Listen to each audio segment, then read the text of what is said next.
Good morning. It's Monday. It's just after 10 o'clock, and we have a special guest who's going to be hanging out with us today, Councilman Fidencio Leja with the city of Santa Fe. If you're watching this, feel free to share it out. If you are watching from Galveston County, let me know in the comments where you're watching from. Maybe you're watching from somewhere on the other side of the world. Either way, we're going to be sharing about a new program that's taking place where you have the opportunity to honor veterans. So I'm excited to have City Councilman Leja here, and we're going to be learning about everything going on. I'm going to kick it on the FM, and then we're going to bring him in. Good morning. This is KHEA Radio, 99.5 FM. Right now it's 10:07 on a Monday, and we're going to have a special guest here where we're going to be talking about ways that you can honor veterans, local veterans. We're going to have Councilman Fidencio Leja here, not exactly in studio, but he's going to be joining us from, I think, his office or his home. We're going to be asking exactly where is he joining us from. So good morning, Councilman. How you doing today? I'm doing well, brother. Thanks for asking. Hey, I'm glad that you have the opportunity to hang out today. Everything's going good? Oh, absolutely. I can't complain one bit, brother. I'm blessed. Yeah. Where are you coming from today? Where are you at right now? I'm in my office, and so we finally have started to slowly trickle back into my office. I own a farmer's insurance agency right here on 646 and 45, right behind the big HEB. And right now, I'm just allowing myself and my office manager to come back. And we're working some staggered hours, but we're here. We want to take care of our clients and try to help them out when we can. Yeah. But also, because I have my own business, we work on other things to get back to the community. I'm a councilman, but we also operate a nonprofit for veterans, and that's why I'm coming on the air today, brother. All right. So there's a nonprofit, honoring veterans. Why is it so important? Why is it so important to honor our veterans? Well, I'm a veteran myself, and our board is comprised of nothing but veterans, and so because we know the impact that happens when we're transitioning from that being a warrior to back to civilian life, we know it's a challenge. And sometimes it takes several years, and sometimes it may take a couple of months, but it just depends on the individual and how they were impacted by their military service. And what we want to do is we want to honor them, trying to get them back into the groove of taking leadership roles, being involved in their community, if it's Little League, coaching little dribblers, or if it's helping out in their church, or taking a role on some type of board, maybe being on their chamber board or being on the PTO or PTA board, whatever it may be. We want to take our veterans from wherever they are, skills somewhere, and you can make an impact. That's awesome. That's awesome. So what branch of the military did you serve in? I served in the U.S. Navy. Served in the Navy. How many years did you serve? I served 9 years, brother. Man, that's 9 years is a long time. I mean, did it feel like I didn't serve in the military, but I always, I'm very appreciative to everybody that did, and that's a huge sacrifice, in your family and taking time away from just being able to. I mean, you're still living life, but you're not necessarily putting yourself first. You're putting your country first. And that's a big deal. And I appreciate that, Gardy. One of the things for me, being a veteran, but also recognizing the veterans before me, and even those serving after me. Like right now, I got a nephew. My brother Ruben's son is actually serving in the U.S. Navy right now. And for me, one of the things is we got to really realize, man, is when you sign on the dotted line and you raise your hand and you take that oath, you're giving up your civilian rights. You're giving up, seeing family. You're gone, and now you're Department of Defense, and you're serving your country. But you're part of the government now. You're actually really have given up your rights as a civilian to serve your country, and it's a big deal. Yeah, it is. And how can people get involved with this opportunity to give back to veterans? How can they get involved? Great question, brother. Gardy, the piece is that our organization was founded by veterans, and we know that the majority of veterans that come back and maybe they're being impacted by PTSD, or they're just trying to find a job, or they're trying to transition to get VA benefits, whatever may be their situation, or maybe they just need someone to talk to. All of that those services, typically we as veterans that are on this board, all 6 of us, we realize that it came from another veteran opening up the doors to some type of service or some type of help. So that's what we're trying to help our veterans that when they come back. So with that being said is, right now this May, we're setting up a program called May Match Donation. And so we're going to double your donation. If you're able to donate some dollars towards our organization, we're going to match your dollars up to $100, where we're going to be giving groceries or buying lunch or dinner for a veteran and their family, or maybe paying for a utility bill, because right now they're struggling during the COVID-19. Maybe they lost their job or they're still trying to find a job, whatever the situation. But we want to honor our veterans. We don't want to lose track, because the biggest statistic that we need to be aware of, brother, is that we lose 22 veterans a day to suicide. And right now during COVID, imagine being impacted by PTSD or these emotions, or trying to transition back into the civilian world, and then you also get hit by COVID-19. So it's an additional stress, it's an additional anxiety, additional emotions that they have to deal with.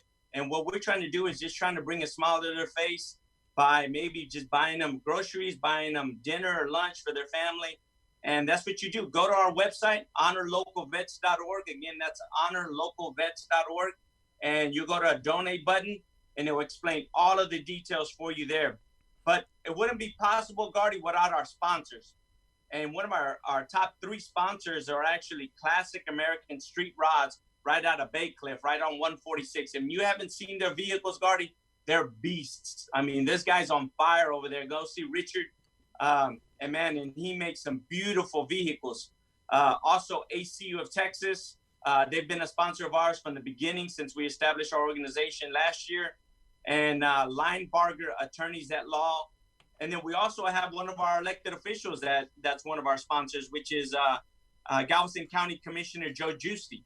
So again, we have some organizations locally and some elected officials that are supporting our organization, because they know the importance of supporting our local veterans. Yes, yes. So right now, with the stress of everything else going on in the world, kind of piled on to, PTSD or some other things, that really can create an uncomfortable situation. It doesn't help at all, especially if, there's a lot going on right now, and there's a lot of uncertainty still taking place. So it's important. If you go to honorlocalvets.org, you can find out more information about the program, and then go ahead and choose to donate or participate. So can we talk a little bit about the city of Santa Fe and how things are going there too? Oh, absolutely. Yeah. Absolutely. What are some things that are going on right now? Like what's the feel in the air? I love Santa Fe. Well, brother, I think there's a couple of things that are happening. For me, being as a councilman, but also the EDC president, right now we've been very proactive with our board, and we've sent the letter signed by not just our board, the EDC board, the Economic Development Corporation board of Santa Fe, but also city council and the mayor and the city manager have all come together to send a letter to the governor requesting for us to unrestrict the dollars that we currently have, so that we could potentially give some grants and some loans to our local businesses in Santa Fe. Everybody's getting impacted. And of course, we hear about all this money by the SBA, PPP loan, EIDL loans, and we hear about those SBA dollars. But man, the first round came and went and flew by. The second round came and went, and I think it's almost exhausted as well. But there's still some of those small businesses. I mean, hair salons, nail salons, barbershops, small mom and pop stores that may have started up in the last couple of years that could potentially shut down. And what our EDC board has said, hey, we recommend, and we make the recommendation to council, and we say, hey, council, we got some dollars that are sitting here. Let's ask the governor if he'll allow us to use them to support our local businesses. So I think that's one big one that's happening right now in Santa Fe. The other one that the mayor and the city manager have taken by the horns and have done some research is on property tax. They've also put together a letter to send to our elected officials and the governor, asking to look into how can we either freeze the current property tax or do something to support our citizens and our constituents in Santa Fe and throughout Galveston County. And that has definitely gotten some legs. And there's, I think, easily over 1,000 signatures. I know I went into City Hall and signed it, but there's some great things that are happening, and we're seeing that leadership within our city council. Yeah, I've seen a lot of people comment on the property tax going up, and that was, from what I could see, all over Galveston County. Was that something that happened all over the state too? Was there like a major increase? For the most part. Yeah. And again, I'm receiving my information directly from some of the conversations that I've had with individuals, but also from the research that the mayor and the city manager, Glenn Adams, have done. And they've been putting it out on some Facebook posts. I think that's another one we should definitely talk about is Santa Fe. In March, when we went to a council meeting, I remember taking notes and tracking, Gardy, how many followers we actually had on Facebook and our social media and around the area. And I'm actually taking out my book here. And at one of the council meetings, I started asking, I said, hey, what's our communications plan? What are we going to do moving forward, especially with this COVID-19 going into effect? And at that time, we really weren't very strong with our social media. We had it and we had our Facebook, but I mean, we might have had maybe 300 followers maybe at that time. Yeah. And now it's kind of blew up. I mean, it's blown up because the mayor's using it. The city manager's consistently giving his reports Mondays, Wednesdays, and Fridays. And I think he's, adjusting it. Oh, matter of fact, here's my notes right here. This was March 11th. And I looked at it, and I think here, City of Santa Fe, City Hall, we had like 300 followers. Mm-hmm. Now we're way over. I mean, we're beyond that. Yeah. And so now it's kind of sprung up to it being a strong communication outlet for us.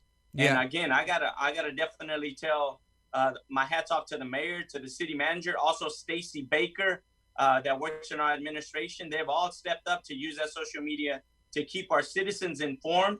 And hopefully we'll use that outlet, especially if right now around the corner, what do we have, brother? We got that hurricane season coming around. Mm-hmm. So we got to be prepared to educate our citizens on what's going to happen and what we're going to do as council and what's our leadership going to do. Yeah. I love reaching people how they communicate already. And so most people are on social media, whether that's, Instagram, Facebook, on some form of social media.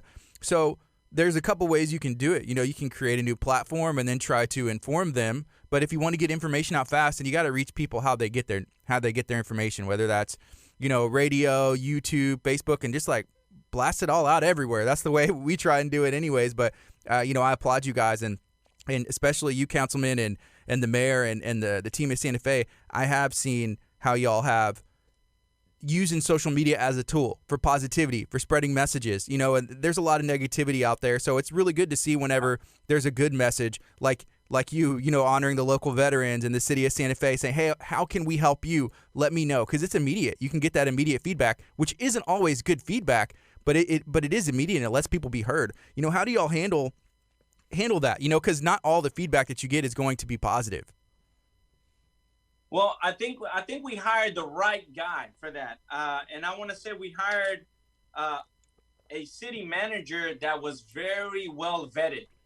And I say that because we brought in local business owners. We brought in people that worked for the school district, people that worked for the water district, just a multitude of individuals throughout our community. And we brought them in. When we brought in our finalists, and remember, Gardy, our process to bring in these individuals, we hired a firm that's very well known in the state of Texas that brings in top-notch candidates. And so when they brought them in, we started off with over 30 candidates, and then we weeded it down, and we weeded it down again, and we got to watch videos of these individuals, then we weeded it down again. And then finally, when we got to our finalists, we made a decision that we want to bring in those finalists. And the last finalists were, if I remember correctly, was 5 individuals. But we brought them in, and we had the community to have lunch with them. Mm-hmm. And we're talking about 50 people from the community had an opportunity to meet our finalists firsthand. And then from there, we asked their opinion. Hey, out of these individuals, who do you think is our top 2 candidates? And then they gave us their vote. Then we went back into our chambers and had a discussion. And we had a very detailed discussion. As a matter of fact, the mayor was on one side, I was on the other side, and then everybody else was kind of, hey, let's figure out which one's going to work best. And we finally made a decision as a team, and Glenn Adams was that man. Mm-hmm. But I remember when the representative from SGR, I said, look, for me as a veteran and for me as a citizen of Santa Fe, I would like, out of the 40 candidates, I would like 5 to 8 of them to be military veterans. I would just like a preference to try to get 5 to 8 military veterans. The reason why for me is because we have a large population of veterans in the city of Santa Fe. So I think it's a population that needs to be served, but also needs to be represented. And so Glenn Adams is a veteran. And so he served in the Army. He served overseas in Iraq, and he's had multiple positions that make him a strong candidate. And I think our community has seen it. We're seeing some great feedback.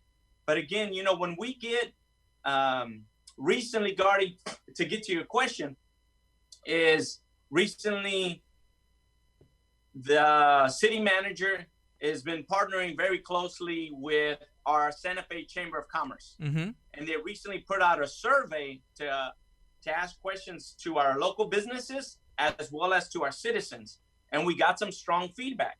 But what they ended up doing with that is they actually put that out in social media, let the community know what these business owners are saying, what the citizens are saying.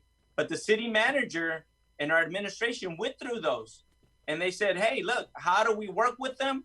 Hey, some of it's good, some of it's bad, some of it's in the middle, but they are working through those questions and those concerns and those grievances. Yeah, so it's just pretty much you just have to address them and the best way that you can. But I like that. Whenever you have the right people for the job, then they usually know how to handle it in the best way. But even if it's not easy, I remember the first time that I had the opportunity to meet you and sit down, and we were just talking about all kinds of stuff. One of the things that you were very passionate about from the beginning, and I would say the whole room was showing honor to the veterans. What can we do as a city to do something to show them, respect and be thankful? And that hasn't changed one bit till up until today at all. And so honorlocalvets.org. That's a cool program that y'all have going on right now, and everything in the city of Santa Fe is just kind of it also has that honor feel to it, and that's on purpose. Absolutely. And the only thing I would say, Gardy, is we're looking for nominees right now. So if you know of a veteran that lives in Galveston County, that's one of our requirements. If they live in Galveston County and maybe they need just a little bit of spark, something to lift them up, and we can send them lunch or dinner. And of course, not just them, but their family, maybe buy them groceries, whatever it may be. We just want them to live in Galveston County. We want them to verify their veteran status with their DD-214, their driver's license with the veteran designation on there, or their VA card. Send their name our way. Nominate them. Let them know. Say, hey, look, this is John Doe. He's a veteran of this branch. Give us their phone number, email. We'll get in contact with them. We'll work with them directly, and at least they'll know that a veteran is going to call them. It's going to be a veteran. And we'll call them. Our board will call them, work with them, and we'll take care of them. We want to take care of them.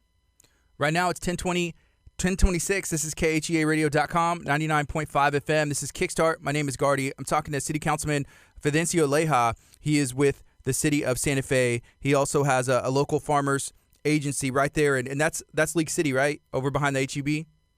Yeah, it's League City / Dickinson. We fall in the mix of the two. Yeah. And what kind of services do you offer there? Brother, we cover the gamut. We do life insurance, we do home, we do auto, we do business. We cover commercial or general liability, builder's risk. We're here to take care of you. The other thing that we do is if you have a policy right now, especially with we're about to get into hurricane season, and you don't know what kind of policy you have, especially one of the things that you're a homeowner, right, Gardy? Yeah. So if you have a replacement cost policy versus an ACV, which is an actual cash value policy, we want to make sure we educate you on that. And we do not want you to have an ACV policy. Those are bad, because when stuff hits the fan, brother, and you have an ACV, that depreciation, you're never going to be able to rebuild your home with an ACV policy. So we want you to have that replacement cost. And the only way for you to find that out is by you printing your documents or emailing them to us. Let us review it. And if we can save you money and get you a better policy, we'll do it. And if we can't save you money, we'll just say, hey, Gardy, you have a great policy, brother. Stick with it, stay with it, and maybe we'll try next year. We talked about this earlier. It just came up, but like hurricane season is coming up. It's coming up later this year, right? Whenever it comes to, insurance with all of that, I know there's like a cutoff or something like, hey, you can't, if there's a storm in the Gulf, you can't, get insurance. You have to have it for so long, right? So right now would be the time to do the research. Absolutely. And let me tell you, the big one is the flood. We're talking about less than 20%, brother, have flood insurance. I mean, and that was the big hit that happened during Hurricane Harvey. Very few individuals had flood insurance. Now, it's one of the best investments you can make. Why? It's because we're talking about $425 to $500 that you're going to pay for an entire year. That's going to give you $250,000 of recovery dollars, right? Up to $250,000. So if I told you right now, hey, Gardy, cut me a check for $500 and I'm going to give you $250,000, is that, come on, that's common sense, right? Yeah, I would do that all day, like multiple times, like every day. $500 a day. Absolutely. So give me $500 and that's the big piece. So right now, I think we're only about 3 weeks away from hurricane season. Now, for me as a veteran and me as a business owner, I'm always thinking worst case scenario.